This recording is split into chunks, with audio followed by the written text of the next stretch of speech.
വ്യവസായി മെഹുൽ ചോക്സിക്കും ഭാര്യയ്ക്കുമെതിരെ നിയമ നടപടിയുമായി അന്വേഷണ സംഘം.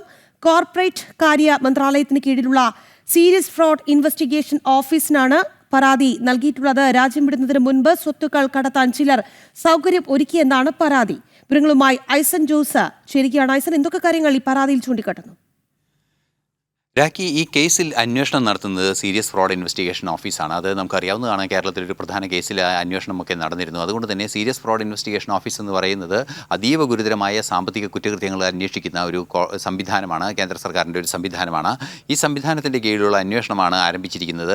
ഈ സംവിധാനമാണ് ഇപ്പോൾ പരാതി നൽകിയിരിക്കുന്നത്. ഇതിൽ സുപ്രധാനമായ ഘടകം എന്ന് പറയുന്നത് ചന്ദ്ര കൊച്ചാർ, പഴയ ICICI ബാങ്ക് ചെയർമാൻ, അതുപോലെ തന്നെ മുൻ ഡയറക്ടർ കണ്ണൻ, അതുപോലെ പഞ്ചാബ് നാഷണൽ ബാങ്കിലെ പല ഉദ്യോഗസ്ഥർ, അവരെല്ലാം തന്നെ ഈ തട്ടിപ്പ് നടത്തുന്നതിന്, അതായത് ഇത്തരത്തിൽ തട്ടിച്ചെടുത്ത 13,000-ഓളം കോടി രൂപ തട്ടിച്ചെടുത്തതിന് ശേഷം അത് വിദേശത്ത് സ്വത്ത് സമ്പാദിക്കുന്നതിന് കൂട്ടുനിന്നു. അതുവരെ കാത്തിരുന്ന് ഈ റിപ്പോർട്ട് ചെയ്യാതെ, അല്ലെങ്കിൽ ഇത്തരത്തിൽ പലതരത്തിലുള്ള തിരിമറികൾ ചെയ്ത് ഈ കുറ്റകൃത്യം അല്ലെങ്കിൽ ഈ പണത്തട്ടിപ്പ് പുറത്തു വരാതിരിക്കാനുള്ള നീക്കങ്ങൾ നടത്തി എന്നൊരു പരാതിയാണ് ഇപ്പോൾ SFIയുടെ ഭാഗത്തു നിന്നുണ്ടായിരിക്കുന്നത്. അത്തരമൊരു നീക്കം നടത്തിയതിൽ അന്വേഷണം നടത്തേണ്ട അനിവാര്യതയുണ്ട്. ആ നീക്കം ഏത് രീതിയിലാണ് നടന്നത്, അതിന് സംബന്ധിച്ച നിർദ്ദേശങ്ങൾ എങ്ങനെയാണ് നൽകിയത് നമുക്കറിയാവുന്നതാണ്.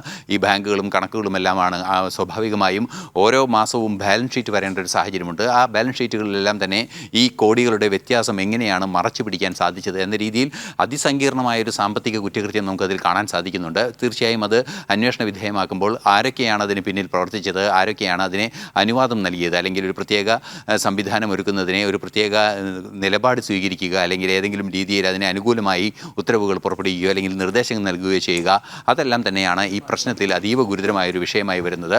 ഈ സ്വത്തുക്കളെല്ലാം തന്നെ കടത്തിക്കൊണ്ടുപോയി വിദേശത്ത് സ്വത്ത് സമ്പാദിക്കുന്നതിനും ഈ തട്ടിച്ചെടുത്ത തുക മറ്റ് സുരക്ഷിത ഇടങ്ങളിൽ നിക്ഷേപിക്കുന്നതിനോ അല്ലെങ്കിൽ സുരക്ഷിതമായി വെക്കുന്നതിനുള്ള നീക്കങ്ങൾ നടത്തി അതിനുള്ള സൗകര്യങ്ങൾ ചെയ്തു കൊടുത്തു എന്നതാണ് ഈ SFIയുടെ പരാതിയായി ഉയർന്നിരിക്കുന്നത്. ഈ പരാതിയിന്മേലുള്ള അന്വേഷണം നടന്നാൽ തീർച്ചയായും പല ഉന്നതരായ പദവിയിലിരുന്ന പലർക്കും നേരെ കടുത്ത നടപടികളുണ്ടാകുമെന്ന സൂചന തന്നെയാണ് പുറത്തു വരുന്നത്.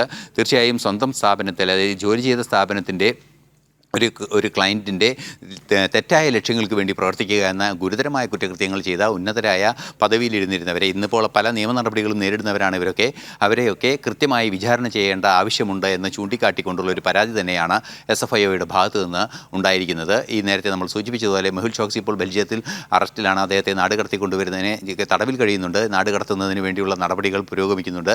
സ്വാഭാവികമായും അദ്ദേഹത്തെ നാട് കടത്തി, അതായത് മെഹുൽ ചോക്സിയെ നാട് കടത്തി ഭാരതത്തിലെത്തിക്കുന്നതിനോടൊപ്പം തന്നെ തുടർ നടപടികളിൽ നീങ്ങുന്നതിന്റെ ഭാഗമായാണ് SFIയുടെ പരാതി ഇപ്പോൾ പുറത്തു വന്നിരിക്കുന്നത്. മെഹുൽ ചോക്സിക്കെതിരെ നിയമ നടപടിയുമായി അന്വേഷണ സംഘം. ഭാര്യയ്ക്കെതിരെയും നടപടിയുണ്ടാകും എന്നുള്ളതാണ്.